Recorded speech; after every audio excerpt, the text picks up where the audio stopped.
ॐ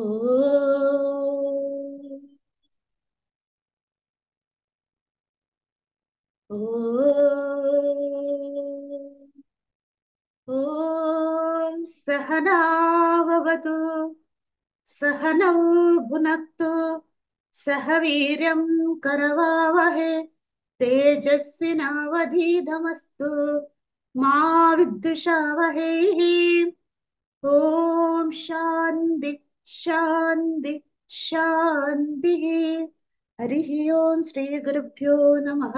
हरिः ॐ। ॐ नमो ब्रह्मादिभ्यो ब्रह्म विद्या संप्रदाय कर्तृभ्यो वंश ऋषिभ्यो महद्भ्यो नमो गुरुभ्यः। सर्वोपप्लवरहित प्रज्ञान घनः प्रत्यगर्थो ब्रह्मैवाहमस्मि। हरिः ॐ। ॐ शं नो मित्रः शं वरुणः शं नो भगत्वर्यमां शं न इन्द्रो बृहस्पतिः शं नो विष्णुरुक्रमः। नमो ब्रह्मणे नमस्ते वायो त्वमेव प्रत्यक्षं ब्रह्मासि त्वामेव प्रत्यक्षं ब्रह्म वदिष्यामि ऋतं वदिष्यामि सत्यं वदिष्यामि तन्मामवदु तद् वक्तारमवदु अवदु माम् अवदु वक्तारम्। ॐ शान्ति शान्ति शान्ति। എല്ലാവർക്കും പ്രണാമം. തൈത്തിരീയ ഉപനിഷത്ത് പഠനത്തിലേക്ക് സ്വാഗതം. കൃഷ്ണ യജുർവേദീയ തൈത്തിരീയ ഉപനിഷത്ത് പ്രഥമ വല്ലി നമ്മൾ കണ്ടിരുന്നു. ശിക്ഷാവല്ലി എന്ന പേരായ അധ്യായം കണ്ടു. ഉപാസനകള്, മേധാപ്രാർത്ഥന, സ്വാധ്യായ പ്രശംസ, പിന്നെ ഋഷംഗു മഹർഷിയുടെ അനുഭവം, പിന്നെ ശിക്ഷ അനുശാസനം. അല്ലെ, ശിഷ്യന്മാര് ഗുരുകുലം വിട്ടു പോകുമ്പോൾ എങ്ങനെ ധർമ്മത്തോടു കൂടി ജീവിക്കണം, ഇതായിരുന്നു ഒന്നാം അധ്യായത്തിന്റെ ഒരു ചുരുക്കം. അപ്പോൾ കുറച്ച് ശിഷ്യന്മാര് എന്ത് ചെയ്തു, ബാക്കി ഗുരുകുലത്തിലിരുന്നു. അപ്പോൾ അവർക്ക് വേണ്ടി യാജ്ഞവൽക്യ മഹർഷി പറഞ്ഞു, ശരി, നിങ്ങൾ എന്നെ വിട്ടു പോകുന്നില്ലെങ്കിൽ സന്തോഷം, നിങ്ങൾക്ക് ഞാൻ ബ്രഹ്മവിദ്യ ഉപദേശിക്കാം എന്ന് പറഞ്ഞ് ദ്വിതീയ ബ്രഹ്മാനന്ദവല്ലി ആരംഭിച്ചിരുന്നു. നമ്മള് ഉപനിഷത്ത് സാരസംഗ്രഹ അനുഭാഗം കണ്ടു. അതായത് തൈത്തിരീയ ഉപനിഷത്തിന്റെ മുഴുവൻ സംഗ്രഹവും യാജ്ഞവൽക്യ മഹർഷി ആദ്യത്തെ അനുഭാഗത്തിൽ പറഞ്ഞിരുന്നു. ഓം എന്ന പ്രണവ മന്ത്രത്തോടുകൂടി, ബീജാക്ഷരത്തോടുകൂടി അദ്ദേഹം ഉപനിഷത്ത് രണ്ടാം അധ്യായവും ആരംഭിച്ചു. പിന്നെ സൂത്രവാക്യം പറഞ്ഞു തന്നു, ബ്രഹ്മവിദാപ്നോതി പരം. പിന്നെ അതിന്റെ ലക്ഷണങ്ങൾ പറഞ്ഞു തന്നു, സത്യം ജ്ഞാനം അനന്തം.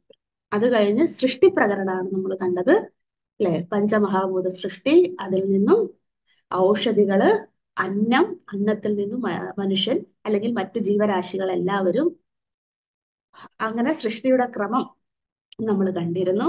പിന്നെ അപ്പോൾ ശിഷ്യന്മാര് പറഞ്ഞു, എന്താണ്, ഹേ ഗുരു, ഞങ്ങൾക്ക് ഇത്ര എന്താ പറയാ സംഗ്രഹിച്ചു പറഞ്ഞു തന്നാൽ, അല്ലെ, ഉപനിഷത്ത് സാര സംഗ്രഹം എന്ന് പറഞ്ഞു.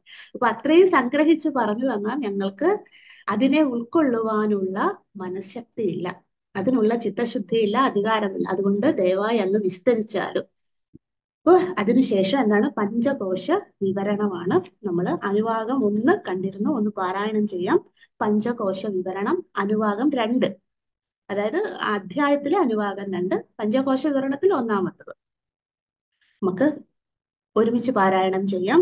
അന്നാദ്വൈ പ്രജാ പ്രജായന്തേ യാകാച പൃഥിവീഗം ശ്രിതാഃ അധോ അന്നേനൈവ ജീവന്തി അധൈന ദപിയന്ത്യം തതഃ അന്നഗം ഹി ഭൂതാനാം ജ്യേഷ്ഠം തസ്മാത് സർവൗഷധമുച്യതേ സർവം വൈ തേനമാപ്നുവന്തി ഏനം ബ്രഹ്മോപാസതേ അന്നഗം ഹി ഭൂതാനാം ജ്യേഷ്ഠം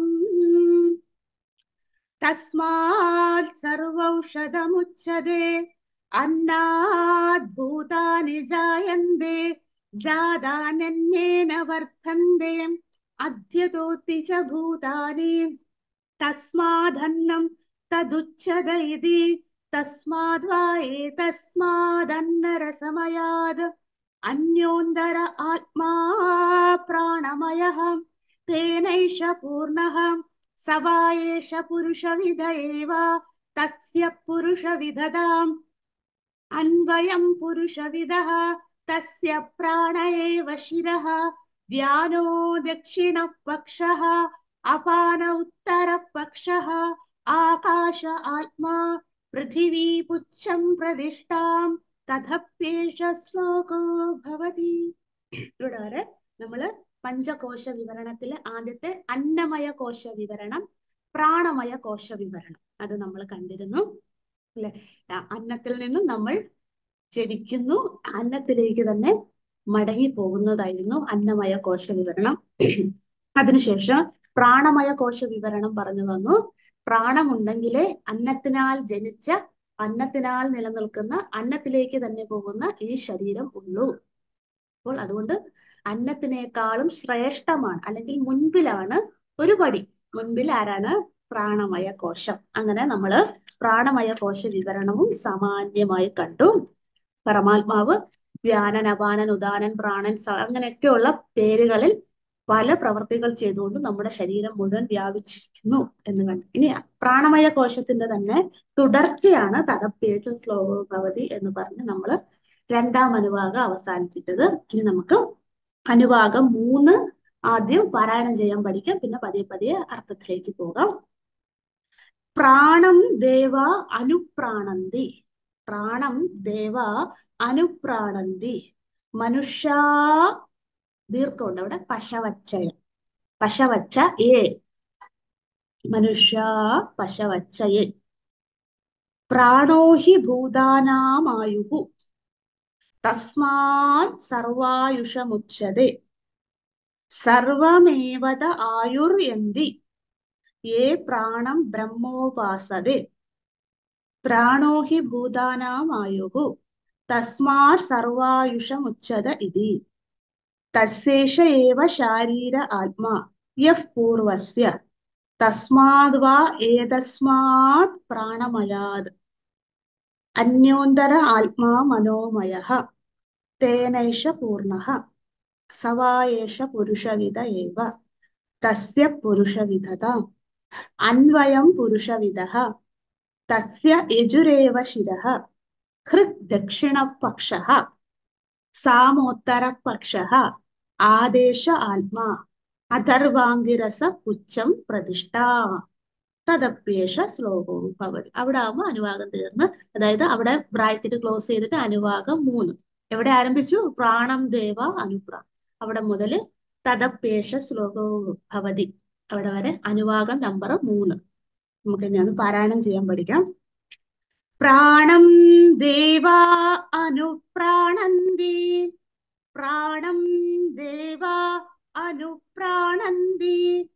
മനുഷ്യ പശവച്ചയേ. മനുഷ്യ പശവച്ചയേ. പ്രാണോ ഹി ഭൂതാനാമായുഃ. പ്രാണോ ഹി ഭൂതാനാമായുഃ തസ്മാത് സർവായുഷമുച്യതേ. തസ്മാത് സർവായുഷമുച്യതേ. സർവമേവത ആയുർയന്തി. സർവമേവത ആയുർയന്തി യേ പ്രാണം ബ്രഹ്മോപാസതേ. യേ പ്രാണം ബ്രഹ്മോപാസതേ. പ്രാണോ ഹി ഭൂതാനാമായുഃ. പ്രാണോ ഹി ഭൂതാനാമായുഃ തസ്മാത് സർവായുഷമുച്യത ഇതി. തസ്മാത് സർവായുഷമുച്യത ഇതി. തസ്യേഷൈവ ശാരീര ആത്മാ. തസ്യേഷൈവ ശാരീര ആത്മാ യഃ പൂർവസ്യ. യഃ പൂർവസ്യ തസ്മാദ് വാ ഏതസ്മാത് പ്രാണമയാത്. തസ്മാദ് വാ ഏതസ്മാത് പ്രാണമയാം അന്യോന്തര ആത്മാ മനോമയഃ. അന്യോന്തര ആത്മാ മനോമയഃ തേനൈഷ പൂർണ്ണഃ. തേനൈഷ പൂർണ്ണഃ സവായേഷ പുരുഷവിദ ഏവ. സവായേഷ പുരുഷവിദ ഏവ തസ്യ പുരുഷവിദധാം. തസ്യ പുരുഷവിദധാം അന്വയം പുരുഷവിദഃ അന്വയം പുരുഷവിദഃ തസ്യ യജുരേവ ശിരഃ തസ്യ യജുരേവ ശിരഃ ഹൃദ്ദക്ഷിണപക്ഷഃ ഹൃദ്ദക്ഷിണപക്ഷഃ സാമോത്തരപക്ഷഃ സാമോത്തരപക്ഷഃ ആദേശ ആത്മാ ആദേശ ആത്മാ അഥർവാംഗിരസ പുച്ഛം പ്രതിഷ്ഠാ അഥർവാംഗിരസ പുച്ഛം പ്രതിഷ്ഠാ തഥപ്യേഷ ശ്ലോകോ ഭവതി തഥപ്യേഷ ശ്ലോകോ ഭവതി. നമുക്ക് ഒരാവർത്തി കൂടെ ഒരുമിച്ച് പാരായണം ചെയ്യാം. പ്രാണം ദേവാ അനുപ്രാണന്തി മനുഷ്യാ പശവച്ചയേ മനുഷ്യാ പശവച്ചയേ പ്രാണോ ഹി ഭൂതാനാമായുഃ പ്രാണോ ഹി ഭൂതാനാമായുഃ തസ്മാത് സർവായുഷമുച്യതേ തസ്മാത് സർവായുഷമുച്യതേ സർവമേവതായുർയന്തി സർവമേവതായുർയന്തി ഏ പ്രാണം ബ്രഹ്മോപാസതേ ഏ പ്രാണം ബ്രഹ്മോപാസതേ പ്രാണോ ഹി ഭൂതാനാമായുഃ പ്രാണോ ഹി ഭൂതാനാമായുഃ തസ്മാത് സർവായുഷമുച്യത ഇതി തസ്മാത് സർവായുഷമുച്യത ഇതി തസ്യേഷൈവ ശരീരാത്മാ യഃ പൂർവസ്യ തസ്മാദ് വാ ഏതസ്മാത് പ്രാണമയാം അന്യോന്തര ആത്മാ മനോമയഃ തേനൈഷ പൂർണ്ണഃ സ വാ ഏഷ പുരുഷവിദ ഏവ തസ്യ പുരുഷവിദതാം അന്വയം പുരുഷവിദഃ തസ്യ യജുരേവ ശിരഃ ഋഗ്ദക്ഷിണപക്ഷഃ സാമോത്തരപക്ഷഃ ആദേശ ആത്മാ അഥർവാംഗിരസ പുച്ഛം പ്രതിഷ്ഠാം തഥപ്യേഷ ശ്ലോകോ ഭവതി. ഇവിടെ വരെയാണ് അനുവാദം 3. പ്രാണമയ കോശ വിവരണം തന്നെ തുടരുകയാണ്. നമ്മള് പ്രാണമയത്തിലെ വിവിധങ്ങളായ പ്രാണനും അവയുടെ നാമവും അവയുടെ ധർമ്മവും നമ്മൾ കണ്ട് അതെല്ലാം പരമാത്മാവിന്റെ തന്നെ മറ്റ് പല രൂപങ്ങളാണോ അല്ലെ? എങ്ങനെയാണോ ദശാവതാര രൂപങ്ങൾ, അതുപോലെ ഭഗവാന് ദശാവതാരമല്ല, കോടിക്കണക്കിന് അവതാരങ്ങളാണ്. അതെല്ലാം ഓരോ കോശങ്ങളായിട്ട്, ഓരോ പ്രാണനായിട്ട്, ഓരോ ജീവിവർഗങ്ങളായിട്ട്. അതിവിടെ തുടരുകയാണ് പ്രാണന്റെ വർണ്ണന. പ്രാണം ദേവ അനുപ്രാണന്തേ. പ്രാണം ദേവ, ദേവ എന്ന് വെച്ചാൽ ദേവതകൾ. അനുപ്രാണന്തി, അതായത് ദേവതകൾ പ്രാണന്റെ തുണ കൊണ്ട്, അല്ലെ, തുണ എന്ന് വെച്ചാൽ സപ്പോർട്ട്, അല്ലെ, പ്രാണന്റെ തുണ കൊണ്ടാണ് ആര് ദേവതകൾ പോലും ജീവിക്കുന്നത്. ആലോചിച്ച് നോക്കിയേ, ഇവിടെയല്ല, ഈ ഭൂമിയിലല്ല, ദേവതാലോകത്ത്, അതായത് ഈ ബ്രഹ്മാണ്ടം മുഴുവൻ പ്രാണൻ വ്യാപിച്ചിരിക്കുന്നു. അതിന്റെ അർത്ഥം പരമാത്മാവ് വ്യാപിച്ചിരിക്കുന്നു. ഇതാണ് പ്രാണം ദേവ അനുപ്രാണന്തി. ദേവതകൾ പ്രാണന്റെ തുണയിനാൽ ജീവിക്കുന്നു. അനുപ്രാണന്തി എന്ന് വെച്ചാൽ ആ പ്രാണന പ്രക്രിയ തുടരുന്നു, അതായത് ജീവിതം തുടരുന്നു, അല്ലെ? നമുക്ക് എങ്ങനെ ജീവിതം ഉള്ളത്? ജീവനുള്ളത് കൊണ്ട്, പ്രാണനുള്ളത് കൊണ്ട്. അതുകൊണ്ട് ദേവതകൾ പോലും ജീവിക്കുന്നത് പ്രാണന്റെ തുണ കൊണ്ടാണ്, സഹായം കൊണ്ടാണ്. അത് കഴിഞ്ഞ് പറയുകയാണ്, ആ ദേവതകൾ തുടങ്ങി പറയാണ് ഇനി താഴോട്ട്. മനുഷ്യാ പശവച്ചയെ, മനുഷ്യന്മാര്, അതായത് നമ്മള്, പശവച്ചയെ, അതായത് പശുക്കള് എക്സെട്ര, അതാണ് പശവച്ച ഏ, പശുക്കൾ മുതലായവ, അതായത് നായ, നരി, പുലി, സിംഹം, ആന, എല്ലാ ജീവികളും, അല്ലെ? ഒരു പുൽക്കൊടി മുതല് ബ്രഹ്മാവ് വരെയുള്ള സർവ ജീവ പ്രാണി വർഗങ്ങളും ജീവിക്കുന്നത് പ്രാണന്റെ തുണ കൊണ്ടാണ്. പ്രാണം ദേവ അനുപ്രാണന്തി മനുഷ്യാ പശവച്ചയേ പ്രാണോ ഹി ഭൂതാനാമായുഃ. പ്രാണോ ഹി, പ്രാണനാകുന്നു, ഭൂതാനാമായുഃ, ഭൂതങ്ങൾക്ക്. ഇവിടെ ഭൂതം എന്ന് വെച്ചാൽ സർവഭൂത ജന്തുരാശികൾ, എല്ലാ ജീവികളും, അതാണ് ഭൂതം അല്ലെ. ഭൂതം എന്ന് പേര് വരാൻ കാരണം നമ്മൾ എല്ലാവരും പഞ്ചമഹാഭൂത സൃഷ്ടി ആയതുകൊണ്ടാണ്. അതുകൊണ്ടാണ് നമ്മളെ ഭൂതം എന്ന് പറയുന്നത്. അല്ലാണ്ട് ശരീരം ഇല്ലാത്ത നമ്മൾ പറയുന്ന ഭൂതപ്രേതങ്ങളല്ല. ഭൂതം എന്ന് വെച്ചാൽ പഞ്ചമഹാഭൂതം കൊണ്ട് സൃഷ്ടിച്ചവയെല്ലാം ഭൂതങ്ങൾ. അപ്പൊ എല്ലാ ജീവികളും, ദേവതകള്, മനുഷ്യര് അല്ലെ, അപ്സരസ്സുകള്, ഗന്ധർവന്മാര്, പശുക്കള്, മൃഗങ്ങള്, സർവ്വ ജീവരാശികളും. അതാണ് പ്രാണോഹി ഭൂതാനാം ആയുഹു. ആയു എന്ന് വെച്ചാല് ജീവിതം, ലൈഫ് അല്ലെ. അപ്പം പ്രാണോഹി ഭൂതാനാം ആയുഹു എന്ന് വെച്ചാൽ പ്രാണനാകുന്നു എല്ലാ ജീവരാശികൾക്കും ജീവിതമായി ഇരിക്കുന്നത്, ജീവിതം നൽകും. നമ്മൾ പലരും പറയില്ല, അയ്യോ അച്ഛൻ എനിക്ക് ജീവിതം നൽകി, ഭാര്യ എനിക്ക് ജീവിതം നൽകി, ഇയാൾ എനിക്ക് ജീവിതം നൽകി, എന്റെ മുതലാളി എനിക്ക് ജീവിതം നൽകി. ഇവരാരുമല്ല. ആരാണ്? പ്രാണനാണ് നമുക്ക് ജീവിതം നൽകുന്നത് അല്ലെ. അതായത് ജീവിക്കുവാൻ പ്രാഥമികമായി വേണ്ട ഘടകം പ്രാണനാണ്. അതുകൊണ്ട് പ്രാണനെ ആയു എന്ന് വിളിക്കും. ആയുസ്, നമ്മളുടെ ആയുസ് എന്തിനെ ആശ്രയിച്ചിരിക്കുന്നു? പ്രാണനെ ആശ്രയിച്ചു. അതാണ് എല്ലാ ജീവി ഇത് ഒന്ന് ഓർത്താൽ മതി. ഭഗവാനെ ഞാൻ ഒരു പ്രയത്നവും കൂടാതെ പ്രാണന പ്രക്രിയ നടത്തുന്നു, ജീവിക്കുന്നു അല്ലെ. ഒരു പൈസ മുടക്കില്ല. നമ്മളെ ഈ പ്രാണൻ എന്തെങ്കിലും ഇത് വന്ന് നമ്മള് ആശുപത്രിയിൽ അഡ്മിറ്റ് ആയാലാണ് ഓക്സിജൻ കൊടുക്കുന്ന എത്ര എത്ര രൂപകളാണ്. അപ്പോഴാണ് അതിന്റെ വില അറിയുന്നത്. നമ്മൾ ഫ്രീ ആയിട്ട് കിട്ടുമ്പോൾ നമുക്ക് അതിന്റെ വില, ഏതൊരു സാധനവും അതെ, നമുക്ക് വെറുതെ കിട്ടുമ്പോൾ വിലയില്ല അല്ലെ. ആരെങ്കിലും നമ്മളുടെ വീട്ടിൽ വന്ന് ഒരു ബുക്ക് തന്നു അല്ലെ, ഈ പ്രചാര വർക്കുകാരുണ്ട് പല സെമിറ്റിക് മതങ്ങളിലെ പലവരും, അവരുകൊണ്ട് എന്ത് ചെയ്യും, ബുക്കുകൾ തരും. നമ്മളത് നോക്കാറില്ല, കാരണം അത് ഫ്രീ ആയിട്ട് കിട്ടുന്നു.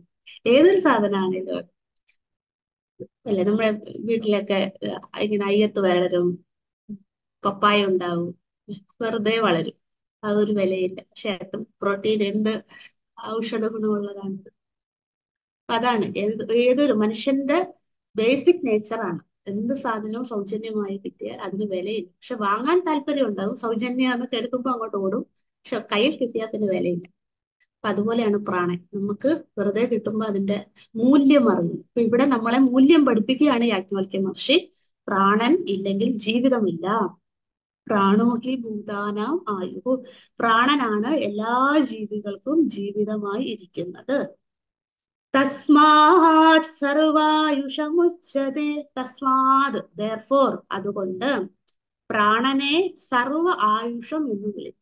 അതാണ് തസ്മാത് സർവായുഷം ഉച്ചത. ഉച്ചത എന്ന് വെച്ചാൽ വിളിക്കുക, ടു ബി നോൺ. എന്ത്? പ്രാണനെ സർവായുഷം എന്ന് മറ്റൊരു പേര്. ഇപ്പൊ ഇത്രയും കാലം നമ്മൾ പഠിച്ചത് അല്ലെ, പ്രാണൻ അപാനൻ ഉദാനൻ സമാനൻ വ്യാനൻ എന്നുള്ള പേരേ ഉള്ളൂ. പക്ഷെ ഇതല്ല, എല്ലാം കൂടെ ചേർത്ത് ഈ 5 പ്രാണനെയും പിന്നെ ഉപപ്രാണന്മാരുണ്ട്, നാഗം, കൃകിലൻ എന്നൊക്കെ പറഞ്ഞു. അപ്പൊ എല്ലാം കൂടെ ചേർത്ത് എന്താണ് സർവായുഷം എന്ന് വിളിക്കുന്നത്. എല്ലാ ജീവികളുടെയും സർവം ആയുഷം, അതായത് എല്ലാ ജീവികളുടെയും ആയുസ്സായി വർത്തിക്കുന്നത് പ്രാണനാകുന്നു. അതുകൊണ്ട് പ്രാണനെ സർവായുഷം എന്ന് വിളിക്കുന്നു. സർവമേവത ആയുർയന്തി. സർവം ഏവത ആയുർയന്തി. പ്രതിബന്ധങ്ങളില്ലാതെ ആയുസ്സുള്ളിടത്തോളം കാലം നമ്മൾക്ക് ജീവിക്കാൻ സഹായിക്കുന്നു. അതാണ് സർവം ഏവത ആയുർയന്തി. അതായത് നമുക്ക് ഒരു തടസ്സവുമില്ല, അതായത് പ്രാണന പ്രക്രിയ ചെയ്യുവാൻ ഒരു പ്രതിബന്ധവും ഇല്ലാതെ ജീവിതം നമുക്ക് മുന്നോട്ട് കൊണ്ടുപോകാം. നമുക്ക് പല പ്രതിബന്ധങ്ങളുണ്ട്. സാമ്പത്തിക പ്രതിബന്ധം, ശാരീരിക പ്രതിബന്ധം, മാനസിക പ്രതിബന്ധം, ഇതൊക്കെ ഉണ്ട്. പക്ഷെ ഇതൊക്കെ ഉണ്ടെങ്കിൽ നമ്മൾ ജീവിതം മുന്നോട്ട് പോവുകയാണ്. നാളെ ശരിയാവും, അല്ലെ, അതിന് ശരിയാക്കാനായിട്ടുള്ള പ്രയത്നം, അങ്ങനെ അങ്ങനെ മുന്നോട്ട് പോവുകയാണ്. അപ്പൊ നമ്മുടെ ജീവിതം ഇങ്ങനെ മറ്റു എന്ത് പ്രതിബന്ധങ്ങൾ ജീവിതത്തിൽ ഉണ്ടായാൽ പ്രാണൻ നമ്മളെ അതിലൊക്കെ തട്ടി തട്ടി തട്ടി നമ്മുടെ ആയുസ് എത്തുന്നത് വരെ അല്ലെ, എത്ര ദിവസമാണോ, എത്ര മണിക്കൂറാണോ, എത്ര സെക്കൻഡാണോ നമ്മുടെ ആയുസ്, അത് തീരുന്നത് വരെ നമ്മളെ ഇങ്ങനെ നടത്തിക്കൊണ്ട് നയിച്ചുകൊണ്ട് പോകും. നമ്മളുടെ അന്ധകാലത്തിലേക്ക് നയിക്കുന്ന ഒരു ചങ്ങലയാണ് പ്രാണൻ. അതാണ് സർവമേവത ആയുർയന്തി. എന്ത് പ്രതിബന്ധങ്ങൾ മറ്റ് ഭൗതികമായിട്ടുണ്ടായാലും നമ്മുടെ ശരീരത്തിന്റെ നിലയ്ക്കാതെ അതിനെ നിലനിർത്തിക്കൊണ്ട് ആയുസ്സുള്ളിടത്തോളം കാലം നിലനിർത്തിക്കൊണ്ട് പോകുന്ന ആളാണ് ഇതാണ് ആയുർയന്തി. ആയുർ അവസാനിക്കുന്നത് വരെ നമ്മളെ നയിച്ചുകൊണ്ട് പോകുന്ന ആളാണ് പ്രാണൻ. ല്ലേ? ഏ പ്രാണം ബ്രഹ്മോപാസതേ യഹ, ആരാണോ പ്രാണ ബ്രഹ്മ ഉപാസന ചെയ്യുന്നത്. അതായത് എന്താണ് പ്രാണബ്രഹ്മ ഉപാസന എന്ന് വെച്ചാൽ സിമ്പിൾ ആണ് അല്ലെ. പ്രാണായാമം ഒക്കെ യോഗശാസ്ത്രത്തിൽ വളരെ ഇമ്പോർട്ടന്റ് ആണ് അല്ലെ. നമ്മുടെ ശരീരവും മനസ്സും ഒക്കെ ശുദ്ധമാകാൻ പ്രാണായാമം സഹായിക്കും. വളരെ ശ്രേഷ്ഠമായ സാധന തന്നെയാണിത്. നമ്മൾ അദ്വൈതികൾക്ക് എന്താന്ന് വെച്ചാൽ അതും ശ്രേഷ്ഠമാണ്, അതോടൊപ്പം സ്വാധ്യായവും ശ്രേഷ്ഠമാണ്, ശ്രവണവും ശ്രേഷ്ഠമാണ് അല്ലെ. അപ്പം നമ്മളെ സംബന്ധിച്ച് അറിവും വേണം, അഭ്യാസവും വേണം. ഓക്കെ. അപ്പോൾ ഈ ആരാണോ പ്രാണനെ ഉപാസിക്കുന്നത്, പ്രാണ ഉപാസനം എന്ന് വെച്ചാൽ ഇത്രയേ ഉള്ളൂ, വളരെ സിമ്പിൾ ആണ്. നമ്മൾ രാവിലെ എഴുന്നേൽക്കുമ്പോൾ എനിക്ക് പ്രാണനുണ്ടല്ലോ, അതുകൊണ്ടാണല്ലോ ഞാൻ എഴുന്നേറ്റത് അല്ലെ, ഭഗവാനെ അതിന് നന്ദി അല്ലെ. ഉച്ഛ്വസിക്കാൻ കഴിയുന്നതിന്, നിശ്വസിക്കാൻ കഴിയുന്നത് അല്ലെ, സർവ്വ ഇന്ദ്രിയങ്ങളും പ്രവർത്തിക്കുന്നത്, ഭക്ഷണം ജീർണിക്കുന്നത് അല്ലെ, ഇങ്ങനെ എന്റെ ശരീരത്തിന് ആവശ്യമായ സർവധർമ്മങ്ങളും പ്രാണൻ ഞാൻ ആവശ്യപ്പെടാതെ എനിക്ക് ഇങ്ങോട്ട് സഹായമായി ചെയ്തുകൊണ്ടിരിക്കുകയാണ്. അതുകൊണ്ട് ഭഗവാനെ അങ്ങ് പ്രാണനായ എന്റെ ശരീരത്തിൽ നിലനിൽക്കുന്നതിന്, എന്റെ ശരീരം മുഴുവൻ അങ്ങ് പ്രാണരൂപത്തിൽ വ്യാപിച്ചിരിക്കുന്നത് കൊണ്ട് ഭഗവാനെ അങ്ങേക്ക് നന്ദി അല്ലേ. പ്രാണായ സ്വാഹ, ഉപാനായ സ്വാഹ, ഉദാനായ സ്വാഹ, അങ്ങനെ ഗോചന മന്ത്രമുണ്ട്. അതിന് നന്ദി, നന്ദി എന്ന് മാത്രം പറഞ്ഞു. ഇനി എല്ലാ പേരുകളും ഓർക്കാൻ പറ്റുന്നില്ല, പ്രാണൻ അപാനൻ എന്നൊക്കെ നമുക്ക് ഓർമ്മ കിട്ടുന്നില്ല, ഒന്നും വേണ്ട, പ്രാണൻ എന്ന് മാത്രം. പ്രാണൻ എല്ലാവർക്കും അറിയാം അല്ലെ, അത് മാത്രം ഓർത്താൽ മതി. ഭഗവാനെ പ്രാണരൂപത്തിൽ അങ്ങ് എന്റെ ശരീരത്തിൽ ഒരു ദിവസം കൂടെ നിലനിൽക്കുന്നതിന് നന്ദി അന്ന് പറഞ്ഞ് രാവിലെ ഒന്ന് നമ്മുടെ ദിവസം ആരംഭിച്ചാൽ അത് പ്രാണ ഉപാസനയാണ്. അങ്ങനെ ആരാണോ പ്രാണം, അത് പിന്നെ അത് ബേസിക് ആണ്. പിന്നെ തുടങ്ങി തുടങ്ങി തുടങ്ങി തുടങ്ങി പ്രാണായാമം, കപാൽപാതി എന്നൊക്കെ പറഞ്ഞ് വളരെ ഡീറ്റെയിൽ ആയിട്ട് യോഗസൂത്രത്തിലുണ്ട്, പതഞ്ജലി മഹർഷി പഠിപ്പിക്കുന്നുണ്ട്. അപ്പോൾ അതിലേക്ക് പിന്നെ നമുക്ക് പോകാം. അത് മഹാസിദ്ധികളൊക്കെ കിട്ടും അതൊക്കെ ചെയ്താൽ. നമ്മൾക്ക് തുടക്കം അല്ലെ, അതും നമുക്ക് പുണ്യം ഉണ്ടാക്കി തരാം. അപ്പൊ ഏ പ്രാണം ബ്രഹ്മ ഉപാസന, അതായത് എല്ലാറ്റിലും പ്രാണതത്വത്തെ, അതായത് പരമാത്മാവിനെ പ്രാണനായി ആര് ഉപാസിക്കുന്നുവോ അവർക്ക് ഭഗവാനുമായി പ്രാണനുമായി ഏകീഭവിക്കുവാൻ സാധിക്കും. അതാണ് ഏ പ്രാണം ബ്രഹ്മ ഉപാസന. ആരാണോ പ്രാണനെ ബ്രഹ്മനായി, പരമാത്മാവായി, ഈശ്വരനായി ഉപാസിക്കുന്നത് അല്ലെ, അപ്പൊ എപ്പോഴും ഭഗവാൻ നമ്മുടെ കൂടെ ഉണ്ട്. ഒരു സെക്കൻഡ് പ്രാണൻ പോയാൽ പിന്നെ നമ്മൾ ജഡമായി. അപ്പോൾ നമ്മളുടെ കൂടെ എപ്പോഴും പ്രാണരൂപത്തിൽ ഈശ്വരനുണ്ട് എന്ന് ആര് ഉപാസിക്കുന്നുവോ. പ്രാണോഹി ഭൂതാനാം ആയുഹു, പിന്നെയും അത് തന്നെ തുടരുകയാണ്. ഫലം പറയുന്നില്ല, ഉപാസിക്കണം എന്ന് പറയുന്നു. അത് കഴിഞ്ഞ് വീണ്ടും പ്രാണന്റെ മഹിമ ആവർത്തിച്ചു പറയുകയാണ്. പ്രാണോഹി ഭൂതാനാം ആയുഹു, പ്രാണൻ എല്ലാ ജീവരാശികൾക്കും ആയു അല്ലെ, ജീവിതം, ലൈഫായി ഇരിക്കുന്നു. തസ്മാത് സർവായുഷം ഉച്ചത്, നമ്മൾ കണ്ടതാണിത്.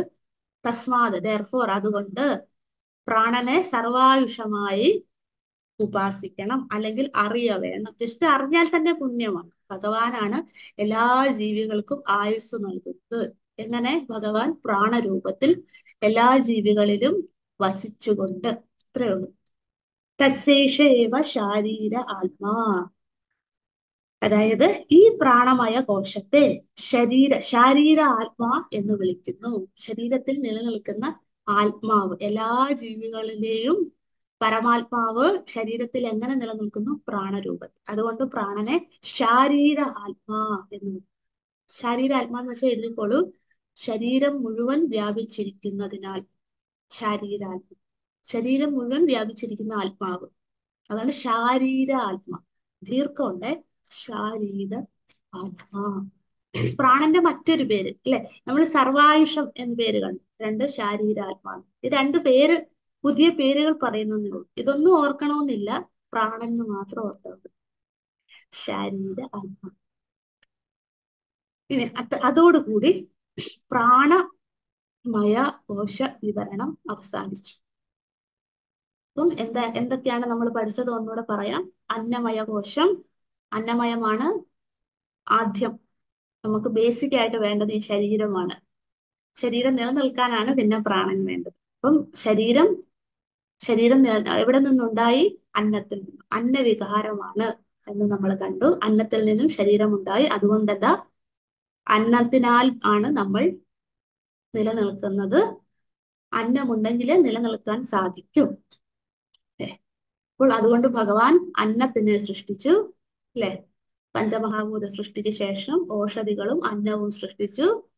ആ അന്നത്തിൽ നിന്നും ജന്തു ജീവ രാശികളെ സൃഷ്ടിച്ചു. നമ്മൾ അതിൽ നിലനിൽക്കുന്നു. അതിനുശേഷം എന്താ, അല്ലെ? ഓരോ ഇന്ദ്രിയങ്ങളും, അല്ലെ?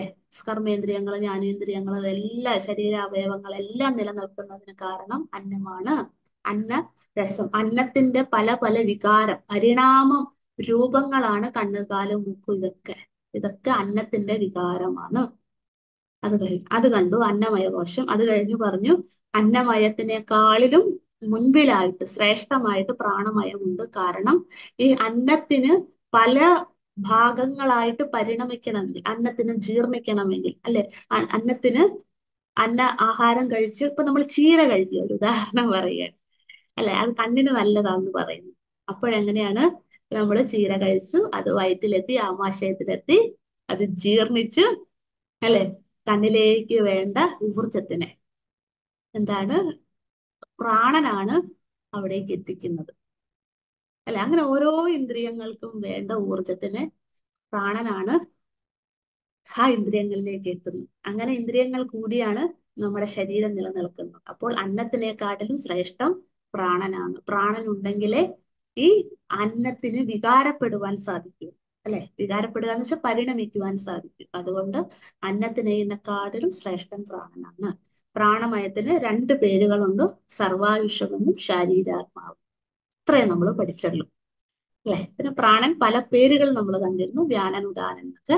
അത് അവയുടെ ധർമ്മം ചെയ്യുമ്പോൾ അവയുടെ പേരുകൾ മാറുന്നു എന്നേ ഉള്ളൂ.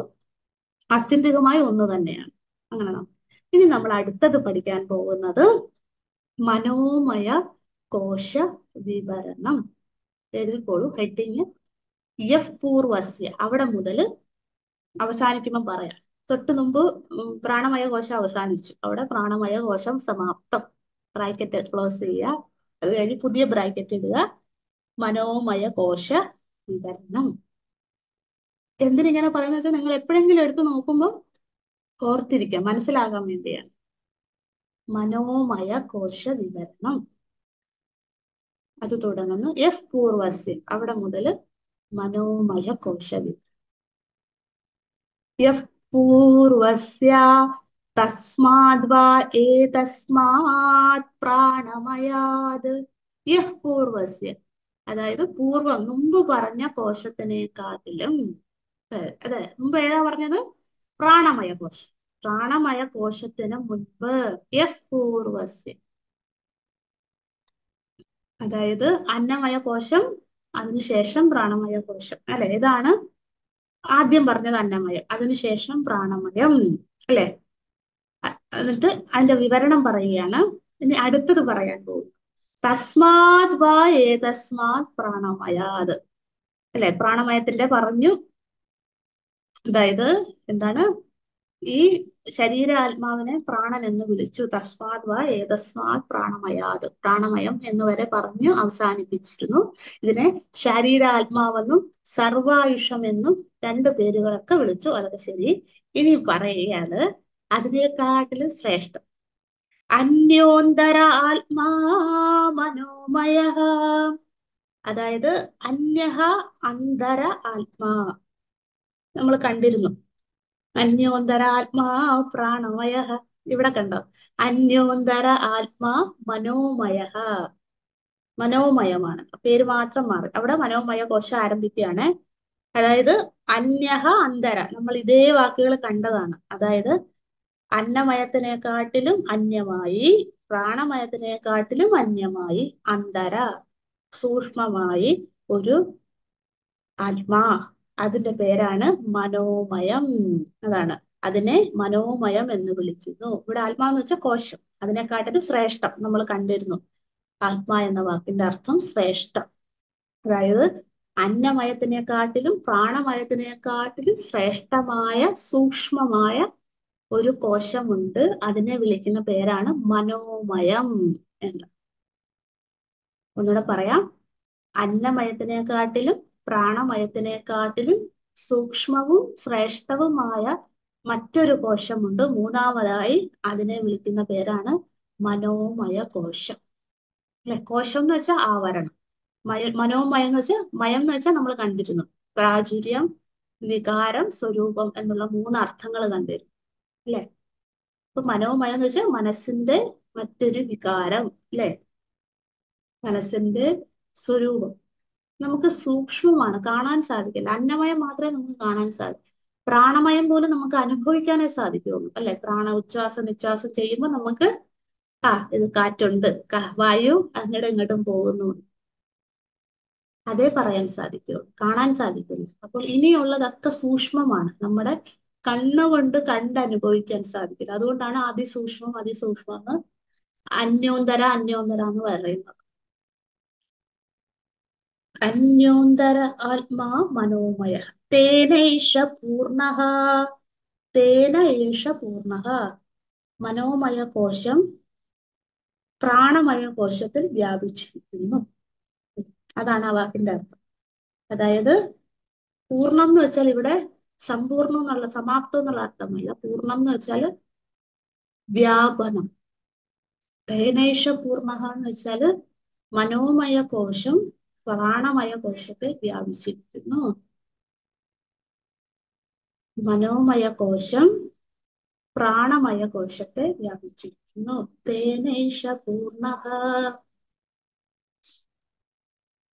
തേനൈഷ പൂർണ്ണഃ അതാണ്. അടുത്തത് സവായേഷ പുരുഷവിദ ഏവ.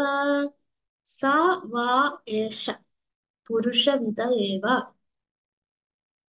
സ അതുകൊണ്ട് ഈ മനോമയ കോശം പുരുഷവിദ ഏവ. അതായത് പുരുഷവിദ എന്ന് വെച്ചാൽ സ്ഥൂല ശരീരം.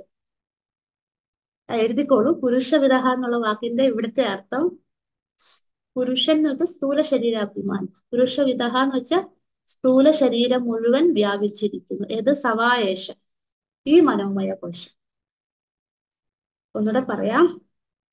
മനോമയ കോശം പ്രാണമയത്തെ വ്യാപിച്ചിരിക്കുന്നു. മനോമയ കോശം സ്ഥൂല ശരീരത്തെ വ്യാപിച്ചു. അതാണ് തേനേഷ പൂർണ്ണ സവായേഷ പുരുഷൻ. അതിലും എളുപ്പത്തിൽ പറയാ, മനോമയ കോശം പ്രാണമയത്തിലും വ്യാപിച്ചിരിക്കുന്നു, അന്നമയത്തിലും വ്യാപിച്ചു. അത്ര കാര്യമുള്ളൂ. ആദ്യം മുതൽ പറയാം. അന്യോന്തര ആത്മാ മുതൽ. അതായത് അന്നമയത്തിനെക്കാട്ടിലും പ്രാണമയത്തിനെക്കാട്ടിലും സൂക്ഷ്മവും ശ്രേഷ്ഠവുമായ മൂന്നാമത്തെ കോശമാണ് മനോമയ കോശം. ഈ മനോമയ കോശം പ്രാണമയത്തെയും അന്നമയത്തെയും വ്യാപിച്ചിരിക്കും. ഇത്രയാണ്. നിങ്ങൾ ഇങ്ങനെ ഒരു 5 ലെയർ സങ്കല്പിക്കുക. ഒരു 5 ബലൂൺ ഇങ്ങനെ, ഒന്നിന്റെ അകത്ത് ഒന്നൊന്നൊന്നോ. ഏറ്റവും പുറമെ ഒരു കളർ പച്ച, അതിന്റെ അടുത്ത് ഓറഞ്ച്, അതിന്റെ അകത്ത് മഞ്ഞ, അതിന്റെ അടുത്ത് നീല, അതിന്റെ അകത്ത് വെള്ള, അങ്ങനെ 5 ഇപ്പൊ എന്താണ് വെള്ള എല്ലാത്തിലും വ്യാപിച്ചു. അങ്ങനെ അങ്ങനെ എങ്ങനെ എങ്ങനെ ലെയർ ലെയർ ആയിട്ട് ഓരോന്നും. അപ്പോഴെന്താ, ഒന്നാമത്തെ ലെയറിനേക്കാളും സൂക്ഷ്മമാണ് മൂന്നാമത്തത്. അപ്പൊ എങ്ങനെയാണ് ഓരോന്നിലും വ്യാപിച്ചിരിക്കും. അപ്പൊ നമുക്ക് കാണാവുന്ന 5-മത്തെ മാത്രമാണ്, അല്ലെ, അന്നമയം. അപ്പൊ അതിന്റെ ഉള്ളിലുള്ളിലുള്ളില് 4-മത്തെ ലെയർ ഉണ്ട്, 3-മത്തെ ഉണ്ട്, 2-മത്തെ ഉണ്ട്, 1-മത്തെ ഉണ്ട്. അപ്പൊ അതൊക്കെ എന്താണ്, ഇതിനെ വ്യാപിച്ചിരിക്കുന്നത്. അതാണ് പറയുന്നത്. ഒന്നുമില്ല, വളരെ സിമ്പിൾ ആണ്. ഇത്ര മാത്രമേ ഉള്ളൂ. മനോമയ 3-മത്തെ കോശം. ആ 3-മത്തെ കോശം 2-മത്തെ കോശത്തെയും 1-മത്തെ കോശത്തെയും ആവരണം ചെയ്തിരിക്കും, കവർ ചെയ്തിരിക്കും. ഇത്ര കാര്യമേ ഉള്ളൂ. അത് കുറച്ചുകൂടെ സിമ്പിൾ എന്ന് തോന്നുന്നു. മനോമയം 3-മത്തെ കോശമാണ്. 3-മത്തെ കോശം 2-നെയും 1-നെയും വ്യാപിച്ചിരിക്കുന്നു. അത്ര കാര്യം നമ്മൾ പറഞ്ഞുള്ളൂ. അതുകൊണ്ട് അത് കുറച്ചുകൂടെ സട്ടിലാണ്. തസ്യ പുരുഷവിധതാം അന്വയം പുരുഷവിധഃ. തസ്യ പുരുഷവിധതാം. ഈ പ്രാണമയവും സ്ഥൂല ശരീരം മുഴുവൻ പറഞ്ഞ കാര്യം തന്നെ വീണ്ടും ആവർത്തിക്കുകയാണ്. തസ്യ പുരുഷ വിധത. ഈ പ്രാണമയ കോശം സ്ഥൂല ശരീരം മുഴുവൻ, പുരുഷ വിധത സ്ഥൂല ശരീരം മുഴുവൻ, വിധത എന്ന് വെച്ചാൽ വ്യാപിച്ചിരിക്കുക. പ്രാണമയ കോശം പ്രാണ പ്രാണമയ കോശം സ്ഥൂല ശരീരത്തെ വ്യാപിച്ചു. ഓൾറെഡി പറഞ്ഞതാ പ്രാണമയത്തിന്റെ കാര്യത്തിൽ, ഇവിടെ വീണ്ടും പറയുകയാണ്. അൻവയം പുരുഷവിധ. സിമിലർലി മനോമയ കോശവും സ്ഥൂല അതാണ് അൻവയം. സിമിലർലി ഇതുപോലെ അയം പുരുഷവിധ, നമ്മളുടെ ഈ സ്ഥൂല ശരീരത്തെ മനോമയവും വിധതാം വ്യാപിച്ചിരിക്കുന്നു. ഒന്നുകൂടെ പറയാം. മനോമയ കോശം പ്രാണമയ കോശത്തെയും അന്നമയ കോശത്തെയും വ്യാപിച്ചു. മനോമയ കോശം നമ്മുടെ മനസ്സ്, ചിന്തകൾ ഇരിക്കുന്ന സ്ഥലം അല്ലെ, അത് കാണാൻ പറ്റില്ല. ഹൃദയം എന്ന് നമ്മൾ പറയും, മനസ്സെന്ന് പറയും. അത് നമുക്ക് ഈ ഹൃദയം എവിടെയാണ് മനസ്സെന്ന് നമ്മൾ പറയാൻ കാരണം, നമുക്ക് വിഷമം വരുമ്പോൾ നമുക്ക് ഇങ്ങനെ ചങ്കിനകത്ത് നെഞ്ചിനകത്ത് വേദന വരും. അപ്പൊ നമ്മൾ വിചാരിക്കും അതാണ് ഹൃദയം, ഹൃദയം വേദനിക്കുന്നു അല്ലെ. അതായത് പമ്പിങ് ഹൃദയമല്ല, നമ്മളുടെ മനസ്സ്. എവിടെയാണെന്ന് അറിയില്ല. ചിലവർ പറയും തലച്ചോറ് ഇവിടെ, മനസ്സ് എവിടെയാണ്, മനസ്സും അവിടെ തന്നെയാണെന്ന് ചില കൂട്ടർ പറയുന്നവരുണ്ട് അങ്ങനെ അല്ലെ. ബുദ്ധിയും മനസ്സും അടുത്തടുത്താണെന്നൊക്കെ പറയാം. അറിയില്ല എവിടെയാണെന്ന്. ഇനി സയൻസ് എന്തും പറഞ്ഞോട്ടെ, നമ്മളെ സംബന്ധിച്ച് ഇതൊക്കെ സൂക്ഷ്മമാണ്. എവിടെ ഇരുന്നാലും അതിന് സുഖദുഃഖമുണ്ട്, അതിന് സംശയമൊന്നുമില്ല. അതുകൊണ്ട് മനോമയ കോശം ഉണ്ട്. ഇത് പ്രാണമയത്തിനെക്കാട്ടിലും അന്നമയത്തിനെക്കാട്ടിലും സൂക്ഷ്മമാണ്. പ്രാണൻ നമുക്ക് അനുഭവിക്കുകയെങ്കിലും ചെയ്യും, അന്നമയം കണ്ടനുഭവിക്കുക. മനോമയം അത്ര പോലും സാധിക്കില്ല. ഇല്ലേ? സുഖദുഃഖ അനുഭവമുണ്ട്, പക്ഷെ മറ്റുള്ള ഒന്നുമില്ല. അതുകൊണ്ട് അത് സൂക്ഷ്മമാണ്. അത്രയേ ഉള്ളൂ. തസ്യയജുരേവ ശിരഹ. അതായത് പിന്നെ ഇതിനെ വർണ്ണിക്കുകയാണ്. മനോമയ കോശത്തിന് ഒരു രൂപം കൊടുക്കുകയാണ്. യജുർവേദം ശിരസ്സാകുന്നു മനസ്സിന്റെ. വെറുതെ ഒരു രൂപം കൊടുക്കുന്നു. നമ്മൾ പ്രാണൻ കണ്ടില്ലേ, പ്രാണൻ ശിരസ്, അപാനൻ മറ്റ് വലത് കൈ, യാനൻ ഇടത് കൈ എന്നൊക്കെ പറഞ്ഞ് കണ്ടില്ലേ. അതുപോലെ ഒരു രൂപം കൊടുക്കുന്നു എന്നേ ഉള്ളൂ. അതായത് നമ്മുടെ മനസ്സിന് എന്താ പറയാ, കൺവീനിയന്റ് ആകാൻ വേണ്ടി ഒരു രൂപം ഉണ്ടെങ്കിലേ നമുക്ക് എളുപ്പത്തിൽ ചിന്തിക്കാൻ സാധിക്കും. ഇതാണ് മനോമയം. തല ശിരസ് യജുർവേദമാണ് മനോമയത്തിന്റെ ശിരസ്. പിന്നെ ഋഗ്വേദമാണ് വലത് കൈ.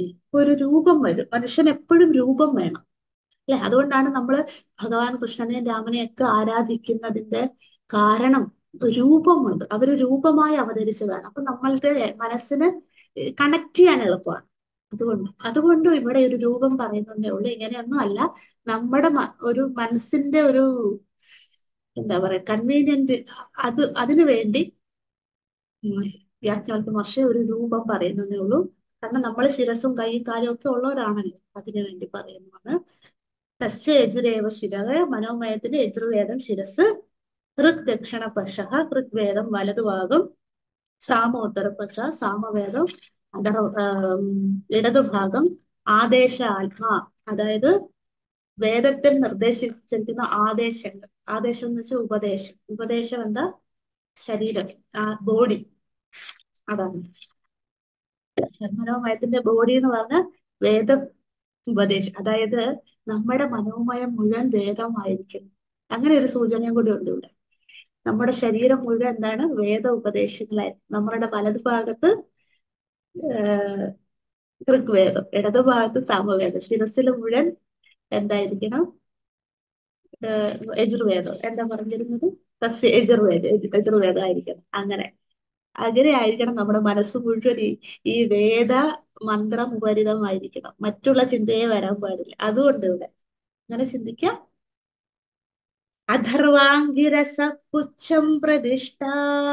അഥർവാംഗിരസം അതായത് അഥർവണവേദം. അഥർവണവേദത്തിന് മറ്റൊരു പേരുണ്ട്, അങ്കിരസ് എന്നൊരു. അതായത് അഥർവണ, അങ്കിരസ് എന്ന രണ്ട് മഹർഷിമാർക്കാണ് അഥർവണ വേദങ്ങൾ ദർശനം ലഭിച്ചത്. അല്ലെ? ഓരോ മഹാത്മാക്കൾക്കും അവരുടെ സാധനയിലൂടെ ദർശനത്തിൽ, അനുഭവത്തിൽ ലഭിക്കുന്നതാണല്ലോ വേദമന്ത്രങ്ങൾ പിന്നെ പിന്നെ ഓരോ വേദത്തിലും കൂട്ടിച്ചേർത്തത്. അപ്പോൾ അങ്ങനെ ഇവിടെ അഥർവണ വേദ മന്ത്രങ്ങൾ ദർശിച്ച മഹാത്മാക്കളാണ് അഥർവ, അങ്കിരസ് എന്ന രണ്ടു പേര്. അപ്പൊ അതുകൊണ്ട് അഥർവാംഗിരസ അവരുടെ ബഹുമാന സൂചകം അഥർവണ വേദം എന്ന് പറയാതെ അഥർവാംഗിരസ എന്ന രണ്ടുപേരുടെ പേരും യാജ്ഞവൽക്യ മഹർഷി ഇവിടെ നമ്മൾക്ക് പരിചയപ്പെടുത്തി തരികയാണ്. അവർ പുച്ഛം പ്രതിഷ്ഠ, അതായത് അഥർവണ വേദം ആധാരം പാദമാകുന്നു. നിങ്ങൾ വേണേ ഒരു ഒരു മനുഷ്യന്റെ രൂപം വരച്ചിട്ട് ശിരസ് യജുർവേദം, വലത് കൈ വരച്ചിട്ട് അവിടെ ഋഗ്വേദം, ഇടത് കൈ എന്നെങ്കിൽ സാമവേദം, കാല് വരച്ചിട്ട് അവിടെ പുച്ഛം, കാൽഭാഗം അഥർവണ വേദം, അതായത് ശരീരം മുഴുവൻ. പിന്നെ ബോഡി എന്താണ്? ഉപദേശങ്ങൾ, വേദത്തിൽ നിർദ്ദേശിച്ചിരിക്കുന്ന സർവ്വ ഉപദേശങ്ങൾ, ഞാൻ എന്ത് ചെയ്യണം ചെയ്യരുത്, അതാണ് വേദത്തിലെ ഉപദേശങ്ങൾ. അതാണ് എന്ത്? ശരീരം മുഴുവൻ. അങ്ങനെ നമ്മുടെ മനസ്സ് മുഴുവൻ ഈ ചിന്തയെ ഉണ്ടാവാൻ പാടുള്ളൂ, അതാണ് ഓർമ്മിപ്പിക്കുന്നത്. അങ്ങനെ മനോമയ കോശം എന്താണ്? പ്രാണമയത്തിനെക്കാട്ടിലും അന്നമയത്തിനെക്കാട്ടിലും സൂക്ഷ്മമാണ് എന്ന് പറഞ്ഞ് അനുവാകം 3 അവസാനിക്കുകയാണ്. നമുക്ക് ഒന്നുകൂടെ പാരായണം ചെയ്യാം. അനുവാകം 3 അല്ലെ? സാമോത്തര പശക അഥർവാംഗിരസം പുച്ഛം പ്രതി, പിന്നെ തദപേക്ഷ ശ്ലോകം. അതായത് ഈ മനോമയ കോശത്തിന്റെ വർണ്ണന അല്ലെങ്കിൽ വിശദീകരണം അടുത്ത 4ാമത്തെ അനുവാകത്തിൽ തുടരുന്നു. അതാണ് തദപേക്ഷ ശ്ലോകവും ഭവതി. നമുക്ക് ഒരുമിച്ച് ഒന്നുകൂടെ പാരായണം ചെയ്യാം. പ്രാണം ദേവാ അനുപ്രാണന്തി മനുഷ്യാ പശവച്ചയേ പ്രാണോ ഹി ഭൂതാനാമായുഃ തസ്മാത് സർവായുഷമുച്യതേ സർവമേവ തായുര്യന്തി യേ പ്രാണം ബ്രഹ്മോപാസതേ പ്രാണോ ഹി ഭൂതാനാമായുഃ തസ്മാത് സർവായുഷമുച്യത ഇതി. തസ്യേഷ ഏവ ശാരീര ആത്മാ യഃ പൂർവസ്യ തസ്മാദ് വാ ഏതസ്മാത് പ്രാണമയാത് അന്യോന്തര ആത്മാ മനോമയഃ തേനൈഷ പൂർണ്ണഃ സ വാ ഏഷ പുരുഷവിദ ഏവ തസ്യ പുരുഷവിദതാം അന്വയം പുരുഷവിദഃ തസ്യ യജുരേവ ശിരഃ ഋഗ്ദക്ഷിണ പക്ഷഃ സാമോത്തര പക്ഷഃ ആദേശ ആത്മാ അഥർവാംഗിരസ പുച്ഛം പ്രതിഷ്ഠ തഥപ്യേഷ ശ്ലോകോ ഭവതി. ഇവിടെ വരെയാണ് നമ്മൾ പഠിച്ചത്. പുതിയ അനുവാദം നമുക്ക് അടുത്ത ക്ലാസ്സിൽ പഠിക്കാം. ഇന്ന് പഠിച്ച കാര്യം നമ്മൾ ആദ്യം പഠിച്ചു പഞ്ചമഹാഭൂത സൃഷ്ടി അല്ലെ? തസ്മാത് ആത്മന ആകാശ സംഭൂതഃ ആകാശാത് വായുഃ വായോരഗ്നിഃ അഗ്നേരാവഃ അദ്യ പൃഥ്വി. ഇതിനെയാണ് പഞ്ചമഹാഭൂതം എന്ന് വിളിക്കുന്നത്. അതിനെ ഭഗവാൻ ആദ്യം സൃഷ്ടിച്ചു, അതിലേക്ക് പ്രവേശിച്ചു. അത് കഴിഞ്ഞ് പൃഥ്വിയിൽ നിന്നും ഓഷധികളെ സൃഷ്ടിച്ചു, അന്നത്തിനെ സൃഷ്ടിച്ചു, അതിനുശേഷം ജീവരാശികളെ സൃഷ്ടിച്ചു, അതിലേക്കൊക്കെ ഭഗവാൻ പ്രവേശിച്ചു. അതിനുശേഷം എന്താ? ഈ ജീവരാശികളുടെ എല്ലാ ശരീരം അന്നത്തിൽ നിന്നാണ് ഉണ്ടായത്, അന്നത്തിലാലാണ് നിലനിൽക്കുന്നത്. നമ്മൾ എല്ലാവരും നമ്മൾ നിത്യജീവിതം ഓർത്താൽ മതി. അന്നത്തിനാൽ നമ്മൾ ഉണ്ടായി, അന്നം കൊണ്ട് നിലനിൽക്കുന്നു, അന്നത്തിലേക്ക് തന്നെ മടങ്ങിപ്പോകും അല്ലെ? അതുകൊണ്ട് അതിനെ അന്നമയ കോശം എന്ന് വിളിച്ചു. അത് കഴിഞ്ഞ് നമ്മൾ പഠിച്ചത് അന്നമയം നിലനിൽക്കണമെങ്കിൽ പ്രാണൻ വേണം. അതുകൊണ്ട് അന്നമയത്തിനെക്കാട്ടും ശ്രേഷ്ഠവും സൂക്ഷ്മവും പ്രാണനാണ്. ഈ അന്നമയത്തിലെ എല്ലാ ശരീര അവയവങ്ങളും ഇന്ദ്രിയങ്ങളും പ്രവർത്തിക്കണമെങ്കിൽ ഊർജം വേണം. ആ ഊർജം നൽകുന്ന സ്രോതസ് പ്രാണനാണ്. അതുകൊണ്ട് അന്നത്തിനെക്കാട്ടിലും ശ്രേഷ്ഠൻ പ്രാണമാണ് അല്ലെ? അതുകൊണ്ട് പ്രാണനെ സർവായുഷമെന്നും ശാരീരാത്മാവെന്നും 2 പേരുകൾ അല്ലെ? ആ ഒരു ബഹുമാന സൂചന, ബഹുമതി എന്നൊക്കെ നമ്മൾ പറയില്ലേ? ഒരാൾക്ക് പത്മശ്രീ ബഹുമതി അല്ലെ, ഭരത് ബഹുമതി, ഭാരതരത്ന ബഹുമതി അല്ലെ? അതൊക്കെ അതുപോലെ പ്രാണന് കൊടുത്ത 2 ബഹുമതിയാണ് സർവായുഷം എന്നും ശാരീരാത്മാവും. അങ്ങനെ പ്രാണമയ കോശം കഴിഞ്ഞു. അതിനുശേഷം നമ്മൾ പഠിച്ചു മനോമയ കോശം അല്ലെ? പ്രാണനെക്കാട്ടിലും അന്നത്തിനെക്കാട്ടിലും സൂക്ഷ്മമാണ് മനോമയ കോശം അല്ലെ? അത്രയും നമ്മൾ പഠിച്ചിട്ടുള്ളൂ. പിന്നെ അതിന്റെ ബാക്കി മനോമയ കോശത്തിന്റെ വർണ്ണനയും ബാക്കി തുടരും. അത് നമുക്ക് അടുത്ത ക്ലാസ്സിൽ കാണാം. ഓം സഹനാവവതു സഹനൗ ഭുനക്തു സഹ വീര്യം കരവാവഹേ തേജസ്വിനാവധീതമസ്തു മാ വിദ്വിഷാവഹേ. ഓം ശാന്തി ശാന്തി ശാന്തി. ഓം ശം നോ മിത്ര ശം വരുണഃ ശം നോ ഭവത്വര്യമാ ശം ന ഇന്ദ്രോ ബൃഹസ്പതി ശം നോ വിഷ്ണുരുക്രമഃ. നമോ ബ്രഹ്മണേ നമസ്തേ വായോ ത്വമേവ പ്രത്യക്ഷം ബ്രഹ്മാസി ത്വാമേവ പ്രത്യക്ഷം ബ്രഹ്മ വദിഷ്യാമി ഋതം വദിഷ്യാമി സത്യം വദിഷ്യാമി തന്മാമവതു തത് വക്താരമവതു അവതു മാം അവതു വക്താരം. ഓം ശാന്തി ശാന്തി ശാന്തി. ഓം പൂർണ്ണമദ പൂർണ്ണമിദം പൂർണ്ണാത് പൂർണ്ണമുദച്യതേ പൂർണ്ണസ്യ പൂർണ്ണമാദായ പൂർണ്ണമേവ അവശിഷ്യതേ. ഓം ശാന്തി ശാന്തി ശാന്തി. ഹരി ഓം ശ്രീ ഗുരുഭ്യോ നമഃ. ഹരി ഓം.